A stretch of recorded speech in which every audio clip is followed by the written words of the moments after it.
Hola a todo el público de Inforregión, yo soy Gabriela Coloma y sean bienvenidos al tercer episodio de nuestro podcast de la Agencia de Prensa Ambiental, la cual busca descentralizar, ampliar, conocer y hablar sobre las noticias ambientales del Perú, que muchas veces pasan desapercibidas, quizás por la coyuntura política, pero que deben ser tomadas en cuenta para colocarse en la agenda nacional. Durante estos días, diversos usuarios se han quejado por la presencia de manchas azules en sus vegetales, como el brócoli y la cebolla china.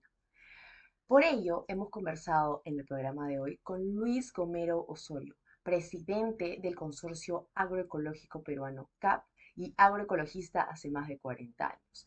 Pero primero, conozcamos cuáles han sido las 5 noticias ambientales de la semana.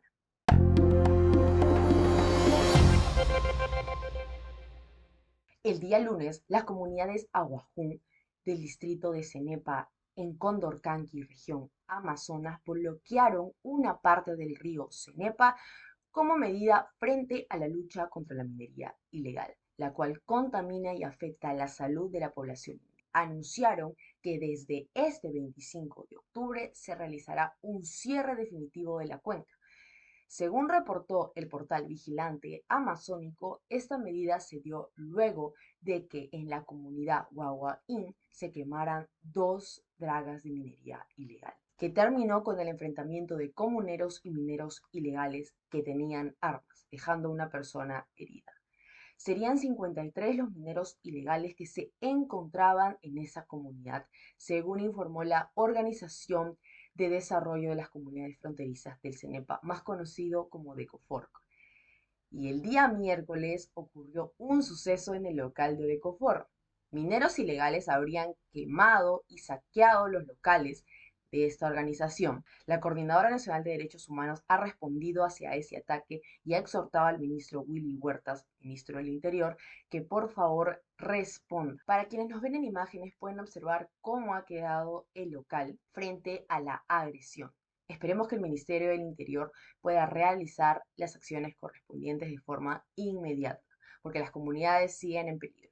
Y una noticia anunciada ayer por la tarde en vivo en el programa de RPP fue la renuncia del presidente de Petroperú, Humberto Campodónico. Ayer confirmó que su renuncia ya había sido presentada ante la ministra de Energía y Minas. Según el mismo Campodónico, esta dimisión del cargo responde a la búsqueda de generar consensos y para eso era necesario que él deje el cargo. Actualmente, uno de los principales problemas de la empresa es el desabastecimiento en sus procesos de adquisición de combustible. Campodónico también señaló para RPP sobre el apoyo que han recibido por parte del Estado para financiar los créditos vencidos que tiene la empresa, con el objetivo de lograr descargar el combustible que ya se encuentra en la costa peruana. Y hablando de Petroperú, debemos alertar sobre los conflictos que siguen latentes en la región Loreto luego del derrame de petróleo ocurrido en la quebrada Uninico. El día 16 de septiembre, en el distrito de Urarinas, ocurrió el derrame de petróleo, afectando a más de 50 comunidades. Ellas exigían la presencia no solamente de Petroperú, sino del mismo Estado para que puedan atender sus demandas. Luego de 10 días de inacción, se bloqueó el río Marañón. Esto provocó un enfrentamiento entre tripulantes de embarcaciones fluviales y las comunidades nativas. Según la OEFA, han sido 2.500 barriles de petróleo que han contaminado el río Marañón, principal fuente de agua de estas comunidades de la provincia de Atem del Marañón. A días de este enfrentamiento, 9 líderes indígenas llegaron a Lima para ser escuchados. Se reunieron con la Comisión Interamericana de Derechos Humanos, con la Comisión de Pueblos Andinos, Amazónicos y Afroperuanos, Ambiente y Ecología del Congreso de la República y con el mismo Petroperú para que se tomen acciones necesarias para frenar el avance del crudo en los ríos. Pero luego de todas estas reuniones, dimes y diretes entre la compañía, el gobierno y las comunidades, la comunidad de Chapra se ha visto muy afectada, debido a que hasta el día de hoy no existe un proceso de remediación en su zona. Esta es una comunidad ancestral ubicada en el kilómetro 117 del oleoducto norperuano. Pues el día miércoles los problemas en la comunidad Chapra se agravaron. La comunidad nativa Choroya Nueva impidió el ingreso de Petroperú, porque según señalaron, ellos no habían cumplido con los acuerdos establecidos en una reunión tenida el 13 de octubre. Nosotros conversamos con Olivia Bisatirco, presidenta del Gobierno Territorial Autónomo de la Nación Chapra, para que nos aclare lo que había pasado, pues Petroperú emitió un comunicado y la Nación Chapra respondió. Y lo que sostuvo Olivia es que Petroperú no anunció que iba a entrar a la comunidad de Choroya. La OEFA iba a hacer una inspección ese mismo miércoles y Petroperú fue con ellos. La comunidad se molestó porque no hay ningún comunicado que haya advertido de su presencia. En el comunicado que Petroperú anunció sobre su impedimento de ingreso a esta comunidad, dijo que deslindaba de cualquier responsabilidad de retraso, pues no era su culpa que no los hayan dejado ingresar. Olivia dijo que lamentaba que la comunidad haya actuado de esa manera, pero que entendía su molestia debido a que ya han pasado más de 40 días desde que Petroperú no toma ninguna acción en la comunidad Chapra. Lo cierto es que los retrasos continúan y el medio ambiente sigue contaminado. Si quieren leer más sobre esta respuesta de la comunidad Chapra al comunicado de Petroperú y los enfrentamientos en la comunidad de Choroya Nueva, pueden leer la nota que vamos a dejar en la descripción de este podcast. Y hace algunos días todo el Perú empezó a hablar sobre las desapariciones de las mujeres y la trata de personas de la que somos víctimas. Pues, según informó CHS Alternativo, desde el año 2018, ninguno de los 13 presidentes del Consejo de Ministros ni los 17 ministros del Interior han informado sobre las políticas implementadas contra el delito de la trata de personas. Solo en el año 2021 se han registrado 1.600 víctimas de trata de personas.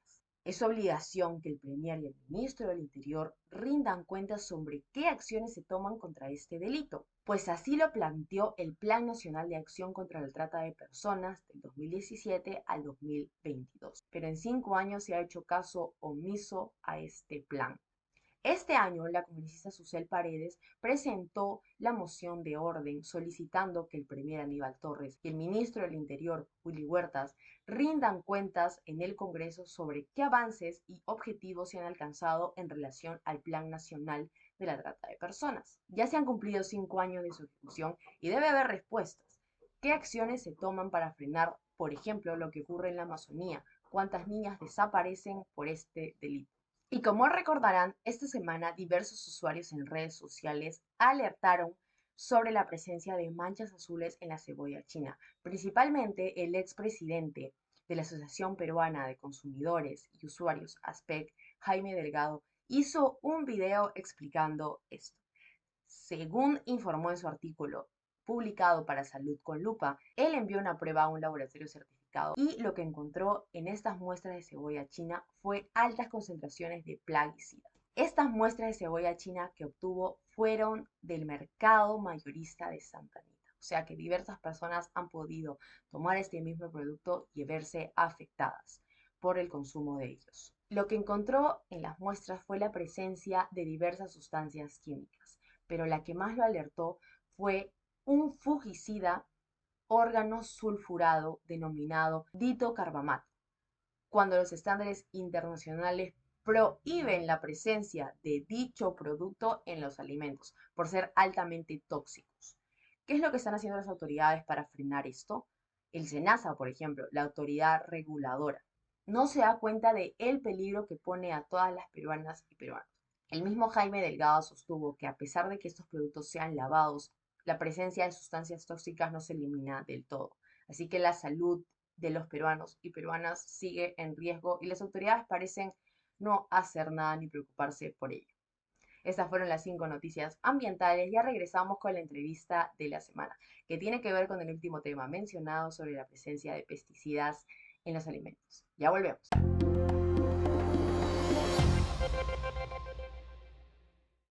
Como ya lo habíamos anunciado, está con nosotros Luis Gomero Osorio, el expresidente del Consorcio Agroecológico Peruano CAP y agroecologista hace 40 años. Posee una finca cerca al río Chillón que viene siendo trabajada desde la agroecología, una práctica que consiste en cultivar productos libres de residuos tóxicos como aquellos presentes en los pesticidas, usados de forma frecuente en la agricultura familiar. Gracias Luis por estar aquí con nosotros en Inforregión. Coméntame, ¿cuáles han sido esos problemas que ha observado la población en los alimentos que ellos consumen? Estamos teniendo un problema muy serio de presencia de residuos o de los plaguicidas en general en los diferentes alimentos de consumo masivo, especialmente en los productos frescos como las hortalizas, tomates, brócolis, lechuga, fresas, y así, casi todos los productos están siendo fumigados indiscriminadamente y no hay un mecanismo de control que garantice de que esos alimentos que llegan a los consumidores no tengan pues la presencia de residuos por debajo de los límites máximos establecidos. Entonces ese es un problema que lo ha evidenciado el propio SENASA. SENASA ha realizado un muestreo de 28 productos y en todos los productos que ha muestrado ha encontrado presencia de residuos de plaguicidas, unos más que otros. ¿En qué productos, por ejemplo, ha realizado ese muestreo que mencionas? Por ejemplo, los productos más contaminados serían tomate, pimiento, ajís, etcétera, ¿no? Pero ¿por qué los peruanos estamos expuestos a consumir este tipo de alimentos altamente bañados en pesticidas? Lo que sucede es que en el país no tenemos un mecanismo claro de cómo podemos asegurar la inocuidad de los alimentos que llegan a nuestra mesa.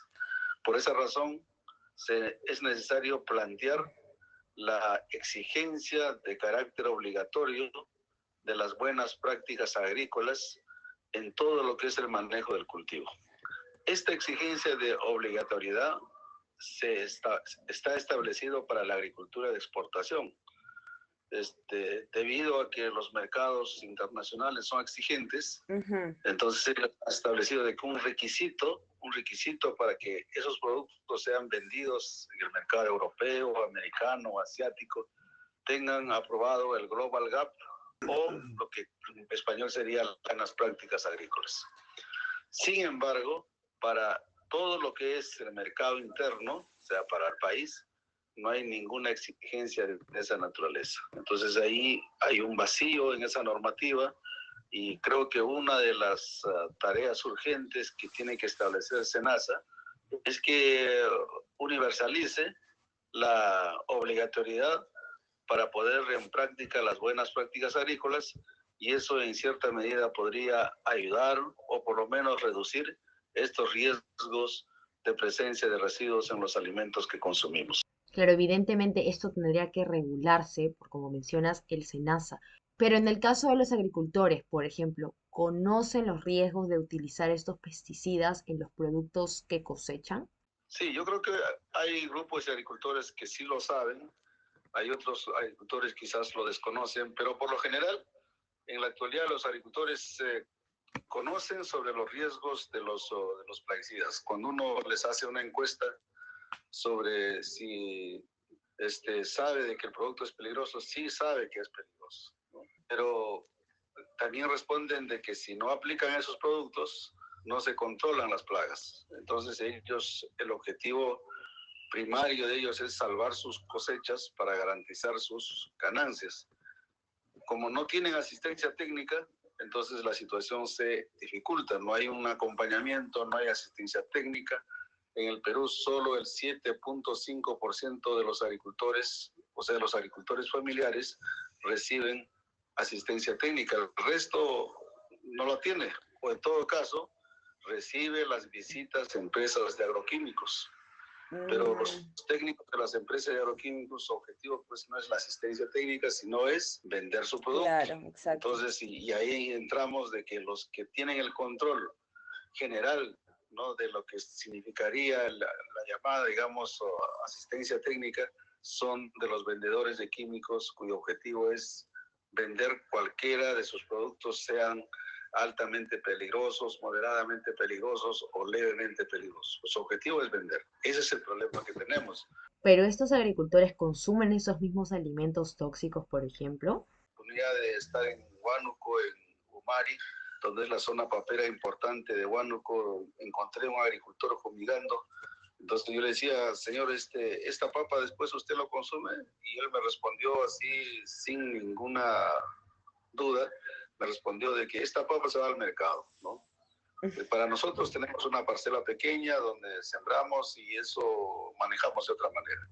O sea, que ellos saben que lo que están haciendo es peligroso, saben de que eso se va a un mercado grande, que es el mercado de las ciudades, y por lo tanto no les interesa, ¿no?, en cierta medida, qué es lo que pueda pasar. Y eso también se debe a los valores que ya se están manejando a nivel de los productores, cuyo objetivo es maximizar su rentabilidad y no poner en riesgo sus capitales en lo que significa inversión en la producción de un cultivo o de un alimento determinado. Justo ahí entraría la agroecología como un método para combatir estas nuevas prácticas y esta nueva mentalidad que los agricultores tienen. O sea, sí se puede maximizar sus ganancias, pero cuidando a sus consumidores de estos pesticidas tóxicos. Claro, esa es la idea, ese es un poco el trabajo que nosotros venimos haciendo. La RA, que es la Red de Acción en Agricultura Alternativa, conjuntamente con la plataforma que agrupa el Consorcio Agroecológico Peruano, venimos promoviendo prácticas alternativas que nos permitan transitar hacia modelos mucho más sostenibles, hacia modelos que de alguna manera contribuyan a reducir los riesgos en lo que es contaminación, o mejor dicho, la necesidad de promover el consumo de alimentos saludables es una prioridad. Por supuesto que hay alternativas. Como vuelvo a repetir, como hay acompañamiento, entonces los agricultores optan o piensan o consideran de que la única alternativa que tienen a la mano para manejar las plagas, las enfermedades y las malezas es el uso de los agrotóxicos. Sí se ha transmitido de generación en generación. Hay una nueva generación de agricultores que definitivamente piensan de que esa es la única alternativa y por eso la necesidad pues de hacer una campaña muy intensa de que vamos a tener que promover alternativas, así como está sucediendo el caso de la urea. Ustedes pueden ver que todos los medios de comunicación, los dirigentes gremiales, hasta los funcionarios y los técnicos solo hablan de la urea, cuando en realidad la urea es una cosita, pues es un puntito más en lo que significa el manejo de la nutrición de las plantas y en el manejo de la fertilidad de los suelos. Estamos abordando mal. Es igual en el tema del manejo de las plagas. Solo pensamos de que los productos químicos es la solución, pero no es eso la solución. Es parte de la solución, sí, pero hay un conjunto de alternativas y lo decimos con mucha autoridad porque ya venimos trabajando más de cerca de 40 años promoviendo la agroecología y tenemos resultados exitosos de la forma como nosotros hasta podemos definitivamente prescindir del uso de los agroquímicos. ¿Y cuáles son las alternativas que tú darías para reemplazar estos agroquímicos? Por ejemplo, yo personalmente manejo una finca agroecológica en el Valle Chillón, que es el Fondo Agroecológico COSAN, que tiene ya implementándose más de 20 años y no usamos ni un miligramo de pesticidas. Todo lo manejamos bajo las prácticas y los principios de la agroecología. Entonces podemos sacar hortalizas sin ninguna aplicación de venenos, practicamos el enfoque preventivo, lo que llamaríamos el manejo ecológico de plagas, aprovechamos la presencia de la fauna benéfica, aprovechamos el comportamiento de las plagas para poder regular su población, promovemos la presencia, digamos, de corredores biológicos en las unidades productivas. Entonces, hay una serie de medidas preventivas que en el tiempo funcionan. Entonces, por supuesto que siempre habrá algunas emergencias, pero para esas emergencias, por ejemplo, usamos las plantas con propiedades biocidas, estamos usando rocoto, por ejemplo, 10 kilos de rocoto en un cilindro de 200 litros para fumigar extensiones ya, por ejemplo, una hectárea, porque una de las críticas que le hacen a los productores agroecológicos es para casas huertas, para pequeñas, no. ¿Y por qué la resiliencia de los agricultores a utilizar la agroecología como alternativa? ¿Será por los costos o quizás por desconocimiento? Yo creo que es desconocimiento, es desconocimiento. Lo que pasa es que no olvidemos que las prácticas agroecológicas es una corriente promovida por las organizaciones de desarrollo. Entonces, y las organizaciones de desarrollo pues no tienen una llegada, digamos, a todo el conjunto de las unidades productivas. Tienen sus experiencias, tienen sus proyectos, tampoco no tienen recursos suficientes. O sea, falta, digamos, de que estas propuestas de lo que es la agroecología formen parte de la agenda política. Y eso también lo hemos planteado. Hemos planteado a todos los ministros que han pasado en este cortísimo tiempo del actual gobierno. Hemos dicho de que se apruebe, ¿no?, un programa nacional de agroecología en el Perú. Hasta le hemos hecho una propuesta técnica. Hemos pedido que el Plan Nacional de Agricultura Ecológica y Orgánica, que ya está aprobado por resolución, le destinen recursos. Aprueban un plan, pero no le ponen un solo centavo. Hemos planteado la necesidad de que el sistema de garantías certificativas, que es la herramienta de certificación para facilitar el acceso a los mercados alternativos de los productores, tiene que ser aprobado. Además, hemos planteado una política concreta de reducción de uso de plaguicidas, como acaba de aprobarlo el gobierno de Chile. Tienen, creo que, meses de haberse instalado, ya establecieron una regulación súper estricta, han hecho prohibiciones de plaguicidas, pero acá estamos cruzados, estamos siendo observadores de nuestra propia destrucción de nuestra salud. Luis, pero si Senasa ya sabe sobre esto, tú has conversado con ellos y les has mencionado todo este plan que mencionas, ¿qué respuesta te han dado? O si es que ha habido alguna respuesta. Ellos saben, yo vengo trabajando en este tema más de 34 años. Ellos saben toda la problemática. Allí lo que pasa es que en Senasa no hay voluntad política ni voluntad técnica. El agricultor peruano es muy trabajador, muy emprendedor, pero hay que orientarlo hacia la sostenibilidad. O sea, no necesitamos también producir alimentos por producir.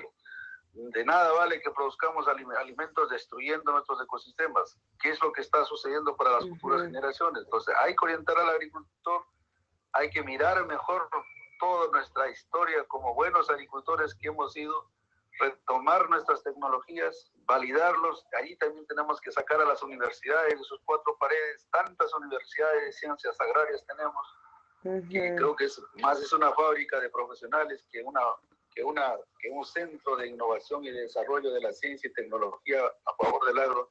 Entonces nos estamos desfasando en el tiempo. Muchas gracias, Luis, por haber estado aquí con nosotros en Inforregión.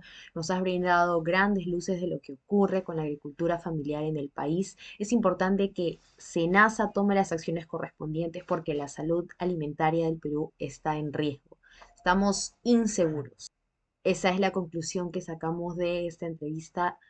Así que ya saben, si encuentran productos con manchas azules, evitar su consumo porque podrían estar altamente bañados en pesticidas tóxicos para la salud. Nuevamente, gracias Luis por estar aquí con nosotros. Ya volvemos en Inforregión.